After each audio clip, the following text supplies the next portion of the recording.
வணக்கம். பாகிஸ்தானுக்கு கடும் எச்சரிக்கை விடுத்துள்ளார் இந்திய ராணுவ தளபதி ஜெனரல் உபேந்திர திவேதி. சண்டிகரில் நடைபெற்ற சாணக்கிய தேசிய பாதுகாப்பு உரையாடல் எனும் இந்திய ராணுவத்தின் முக்கிய சர்வதேச கருத்தரங்கில் பேசிய அவர் பாகிஸ்தானை நோக்கி கடுமையான விமர்சனங்களை வெளியிட்டுள்ளார்.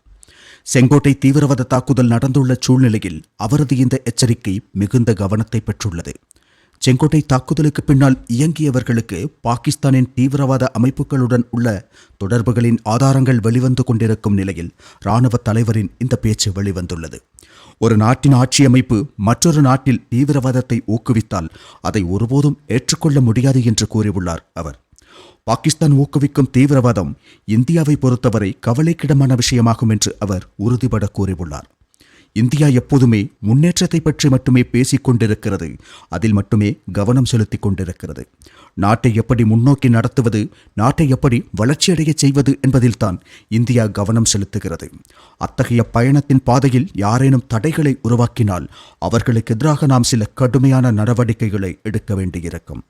சமாதான பேச்சுவார்த்தைகளுக்கு இந்தியா எப்போதுமே தயாராகவே உள்ளது. ஆனால் சமாதானமும் தீவிரவாதமும் ஒன்றாக இருக்க வேண்டும் என்பதை ஒப்புக்கொள்ள முடியாது. தீவிரவாதிகளையும் அவர்களின் ஆதரவாளர்களையும் இந்தியா ஒரே மாதிரியாகத்தான் கருதுகிறது. தீவிரவாதிகளை ஊக்குவிப்பவர்களுக்கு நாங்கள் சூடான பதிலடியை தருவோம். கடந்த 7 தசாப்தங்களில் இந்தியா ஏராளமான சாதனைகளை அடைந்திருப்பதால் எந்தவிதமான மிரட்டல் முயற்சிகளும் இந்தியாவை பயமுறுத்துவதில்லை என்றும் அவர் தெரிவித்துள்ளார்.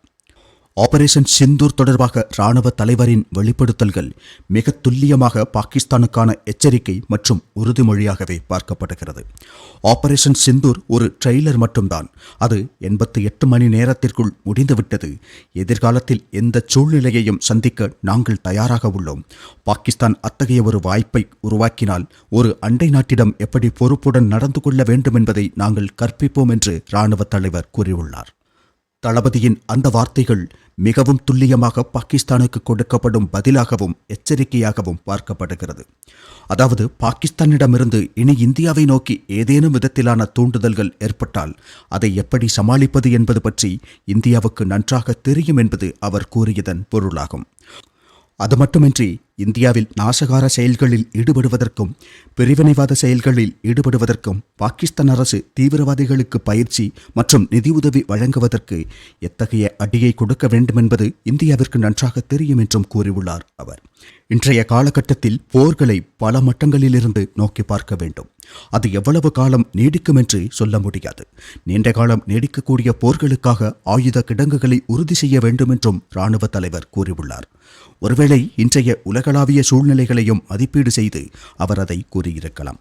அதாவது ரஷ்யாவுக்கும் உக்ரைனுக்கும் இடையேயான போரை மிக விரைவில் முடித்துவிடலாம் என்று கருதியது ரஷ்யா.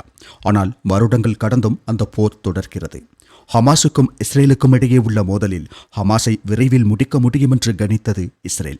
ஆனால் சர்வதேச அழுத்தங்கள் உட்பட பல்வேறு காரணங்களால் அங்கும் போர் நீண்ட காலம் நீடிக்கும் சூழ்நிலை உருவாகியுள்ளது. அத்தகைய சூழ்நிலைகளை சந்திக்கவும் இந்தியா தயாராக உள்ளது என்றும் இராணுவ தலைவர் தெரிவித்துள்ளார். அதோடு ஜம்மு காஷ்மீர் குறித்த தமது பார்வையையும் வெளிப்படுத்தியுள்ளார் திவேதி. ஒரு காலகட்டத்தில் ஜம்மு காஷ்மீரில் இராணுவம் பெரிய சவாலை எதிர்கொண்டிருந்தது. அதாவது இராணுவத்தின் மீது ஜம்மு காஷ்மீர் மக்களுக்கே நம்பிக்கை இல்லாத ஒரு காலம் இருந்தது. ஆனால் இன்று அந்த சூழ்நிலை மாறியுள்ளது. குறிப்பாக 2019க்கு பிறகு பெரிய மாற்றம் ஏற்பட்டுள்ளது என்று இராணுவ தலைவர் கூறியிருக்கிறார். இராணுவத்தின் மீது கல்லெறியும் ஒரு போக்கு இப்போது ஜம்மு காஷ்மீர் மக்களிடம் இல்லை. இராணுவத்தை முழுமையான நம்பிக்கையுடன் ஜம்மு காஷ்மீர் மக்கள் ஏற்றுக்கொள்கிறார்கள் என்றும் அவர் தெரிவித்துள்ளார். அதோடு இந்தியா சீனா உறவு தொடர்பாகவும் அவர் பதிலளித்துள்ளார்.